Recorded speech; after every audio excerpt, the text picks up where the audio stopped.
आप फौरन ये ऑर्डर जारी करें कि जैसे ही हमारे हजरत को मौलाना करीम सिद्दीक साहब को, वो हमारे सर के ताज है, हमारे रहबर है, हमारे शेख, आपने जैसे उनको गिरफ्तार किया है, बाइज्जत उनको, आपने ये जो कदम उठाया है, इस कदम से आप बुलंद नहीं हो सकते, इस कदम से आप कामयाब नहीं हो सकते, इस कदम से आप दिलों पर राज नहीं कर सकते, इस कदम से आप दिलों पर बादशाह नहीं कर सकते, इस कदम से नफरत फैलेगी, इस कदम से मुल्कों का नुकसान होगा, मुल्कों को नुकसान। अपील करते हैं, दरखास्त करते हैं मुल्क की हुकूमत से, आप ये बेफिजूल काम न करें, हिंदुस्तानियों को लड़ाई के खिलाफ खड़े रहेंगे, हम जुल्म का डटकर मुकाबला करेंगे, चाहे वो जुल्म हमारे ऊपर हो रहा है, चाहे वो जुल्म हमारे हिंदू पूरे हिंदुस्तानियों से ये बात कहना चाहता हूँ कि मुसलमान एक जात से डरता है, बाकी किसी से नहीं डरता। मुसलमान अगर किसी से डरता है तो वो अल्लाह की जात है, मुसलमान किसी से नहीं डरता। तमाम हिंदुस्तान वालों से ये बात कहना चाहता हूँ कि हम किसी से नहीं डरते हैं, सिर्फ अल्लाह से डरते हैं। मुसलमान को किसी का खौफ नहीं है, अल्लाह के सिवा। हमारे इस्लाम ने, हमारी शरीयत ने हमें एक जिंदगी दी है गुजारने की, कैसी जिंदगी गुजारना, और वो जिंदगी ऐसी जिंदगी है, वो हिदायत ऐसी हिदायत है, उसमें जो तरतीब बताई गई है उसकी तरतीब के मुताबिक, हमारी इस्लामिक तालीम के मुताबिक उसने जर्रा बराबर भी किसी को भी तकलीफ पहुंचाने के बारे में नहीं कहा, किसी को भी तकलीफ पहुंचाने के बारे में नहीं कहा कि जिंदगी ऐसे गुजारो कि जिससे तुम्हारे से किसी को तकलीफ न पहुंचे, बल्कि तुम्हारे से नफा ही पहुंचे, ऐसे जिंदगी गुजारो। तो हमारे ईमान ने, हमारे इस्लाम ने, हमारी शरीयत ने हमें सिखाया है कि अपनी जिंदगी को ऐसे गुजारो। तो हम हिंदुस्तान से ये कहना चाहते हैं कि हम अल्लाह से डरते हैं, किसी से नहीं डरते। और मैं मुसलमानों से कहना चाहता हूँ कि मौजूदा हालात बड़े सख्त हैं, मौजूदा हालात बड़े सख्त हैं। हम बड़े अच्छी तरह जानते हैं जो टेढ़ी नजरें हमारी तरफ उठ रही हैं, हमारी शरीयत को, हमारे उलमा को नुकसान पहुंचाने की कोशिश की जा रही है, हम इन नजरों को झुका सकते हैं। हमारे दीन पर, हमारे उलमा पर जो हाथ उठ रहे हैं उनको तोड़ सकते हैं। जो जबानें चल रही है मीडिया की, जो जबानें हुकूमत की चल रही है, हुकूमत के गुलामों की चल रही है, चेलों की चल रही है, इन जबानों को हम बंद कर सकते हैं, इन जबानों पर हम ताला लगा सकते हैं। अगर मुसलमान इस वक्त शांत है, सब्र का प्याला पिया हुआ है, तो ये हमारी कमजोरी न समझी जाए। हमारी माजी में एक तारीख है, हमारी माजी में झांक कर देखिए, हमारे कम लोगों ने बड़ी बड़ी जमात को शिकस्त दी है। हम बिना किसी रुकावट के, हमने बिना किसी मुसीबत के बड़ी बड़ी तंजीमों को पछाड़ा है, बड़ी बड़ी तंजीमों को मान दी। जब हमारी तरफ नजरें उठती है, जब हमें तकलीफ पहुंचाने की कोशिश की जाती है, जब हमारे दीन को मिटाने की कोशिश की जाती है, हमारे उलमा पर, हमारे कुरान पर, हमारी शरीयत पर नजरें उठाई जाती है, तो हम उसका डटकर मुकाबला करते हैं, पीछे नहीं हटते, क्योंकि हमें यकीन है कि हम हमेशा के लिए दुनिया के अंदर नहीं आए। हम दुनिया के अंदर हमेशा के लिए नहीं, खत्म होने के लिए आए। हमें मरना है दुनिया में, हमेशा के लिए थोड़े ना रहना है, हमें तो इस दुनिया से जाना है। तो मुल्क की हुकूमत से, हम अपने हिंदू भाइयों से ये कहना चाहते हैं कि आप हमें अपना मुखालिफिन न समझें, आप हमें अपना दुश्मन न समझें। हमारी शरीयत ने हमें सबक नहीं दिया, हमारे उलमा ने हमें सबक नहीं दिया। आपने हमारी हजरत, हमारे सर के, हम सबसे पहले उन लोगों को कहना चाहते जो इस चीज को धर्म से जोड़ रहे हैं। हम उनसे कहना चाहते हैं कि ऐसा इंसान आपको नहीं मिल सकता इस हिंदुस्तान के अंदर। हजरत की जिंदगी खुली किताब है। हजरत ने किसी को अकेले में तन्हाई में नहीं बहकाया। हजरत ने किसी को आवाम के सामने नहीं बहकाया। हजरत ने अपनी तालीमात पेश की है, और कोई उसको कबूल कर रहा है तो उसमें हजरत का क्या किस्सा, उसमें हजरत का क्या किस्सा। तो जो हमारे हिंदू भाई हैं, मुल्क हिंदुस्तान के शहरी हैं,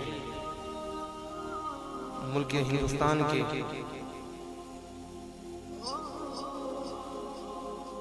जितने भी इंसान हैं, वो इस चीज को धर्मों ने सजाया, धर्म से बिल्कुल नहीं। हम कहते हैं कि अगर आज हमारी बारी है तो कल तुम्हारी बारी भी आएगी। जुड़कर मिलकर काम करने का वक्त है, जुड़कर चलने का वक्त है। इसी में आफियत है, इसी में सुकून है, इसी में मुल्क का इत्मीनान है, इसी में मुल्क के लिए राहत है, इसी में मुल्क का नफा है। अगर हम यूं ही धर्म के नाम पर आपस में लड़ते रहे, झगड़ते रहे, तो अगर हमारा नुकसान हो तो नुकसान तुम्हारा भी होगा। तो हम नुकसान नहीं चाहते, हम इंसाफ चाहते हैं, हम अमन चाहते हैं, हम सुकून चाहते हैं, हम कुछ नहीं चाहते। हम इस बात को बयां करते हैं और कहते हैं बिना किसी झिझक के। अगर हमारे हजरत मौलाना करीम सिद्दीक साहब को रिहा ना किया गया जाए तो हम इंतजार कर रहे हैं अपने उलमा का, अपने रहबरों, अपने बड़ों, वो हमारे लिए जो तजवीज़, जो हुक्म पेश करेंगे हम उस पर अमल करेंगे। हम मुल्क का पास रखने वाले हैं, हम मुल्क की हुकूमत का पास रखने वाले हैं, लेकिन नाजायज जुल्म को हम बर्दाश्त नहीं करेंगे बिल्कुल भी। अब अगर ऐसे हमारे किसी भी आदमी को उठा ले और उसे रिमांड पर ले जाए, उसे अपनी गिरफ्त में ले, ये कहाँ का इंसाफ है? ये कहाँ का, ये कौन सी तारीख में लिखा हुआ है?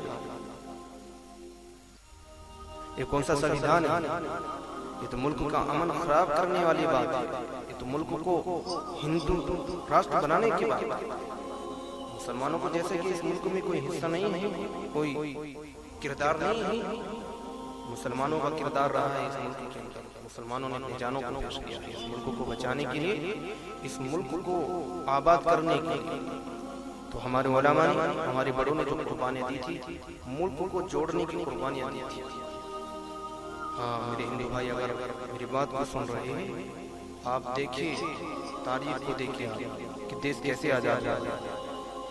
देश ऐसे आजाद नहीं हुआ कि मुसलमानों ने अपनी अलग जमात बनाई, हिंदू भाइयों ने अपनी अलग जमात बनाई। हिंदू मुस्लिम मुल्क की हिफाजत के लिए, मुल्क की आबादी के लिए, मुल्क के अमन और सुकून के लिए मिलकर चले, तब ये देश आजाद हुआ। और जब भी इस देश को नुकसान पहुंचा है, वो अपने अलग अलग जमातें बनाने से, अपना अलग अलग चलने से इस देश को नुकसान पहुंचाया है। तो हम कहते हैं कि इस मुल्क को अगर आबाद रखना है, इस मुल्क की हिफाजत करनी है, इस मुल्क के अमन और सुकून को बहाल रखना है, तो जुड़कर चलने का वक्त है। हम कहते हैं कि हमारे हजरत को यह किया गया, हम इस चीज को बिल्कुल भी बर्दाश्त नहीं करेंगे। हमारा सब्र करेंगे, हमारे सब्र की आजमाइश न की जाए, हमारे सब्र का इम्तिहान न लिया जाए। हम कमजोर नहीं हैं, हम गर्दन कटा सकते हैं, गर्दन झुका नहीं सकते। हमारी गर्दनें कट सकती है, हमारी गर्दनें झुक नहीं सकती। आपको क्या दिक्कत है? हम अगर अपने ईमान पर चल रहे हैं, हम अगर अपने अल्लाह को मान रहे हैं, हम अगर अपने अल्लाह की इताअत कर रहे हैं, अपने नबी की शरीयत को पढ़ रहे हैं, अपने नबी की शरीयत की तालीम दे रहे हैं, तो आपको क्या परेशानी है इसमें? आपको क्या दिक्कत है इसमें? हम कहते हैं कि मुसलमानों संभल जाओ, संभलने का वक्त है।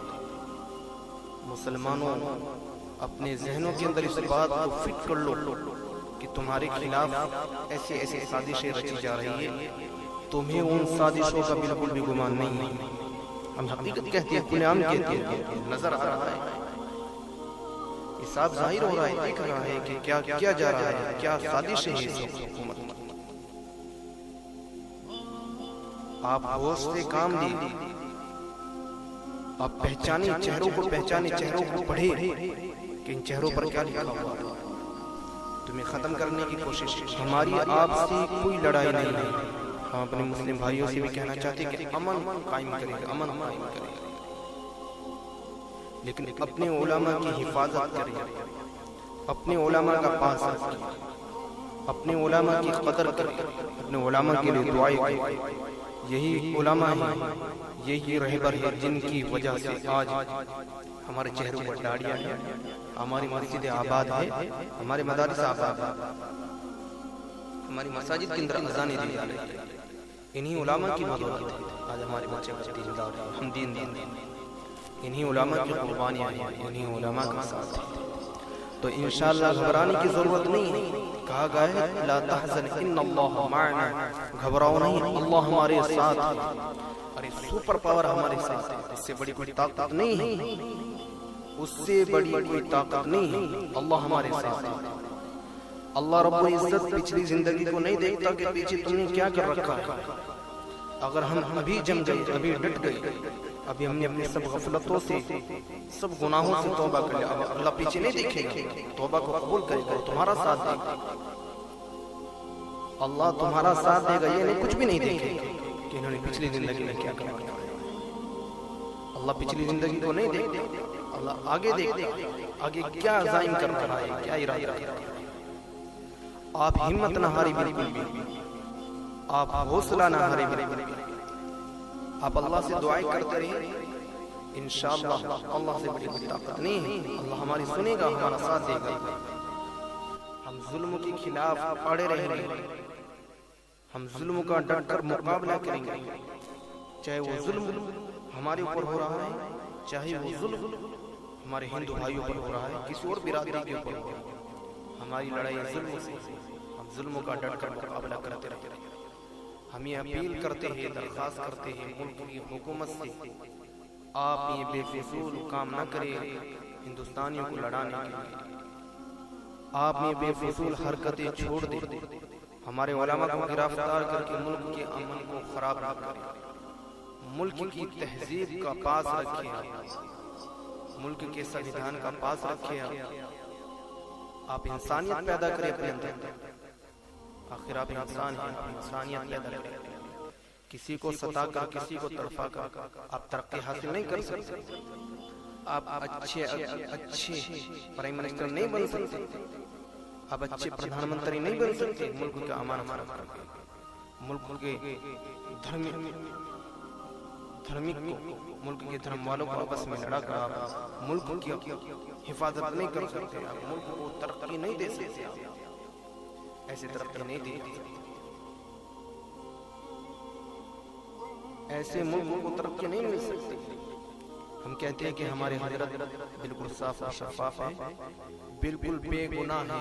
जो इल्जामात लगाए जा रहे हैं उन इल्जामात की कोई हकीकत नहीं है, ये तो एक निशाना बनाया जा रहा है, ये एक परेशान करने वाली बात है।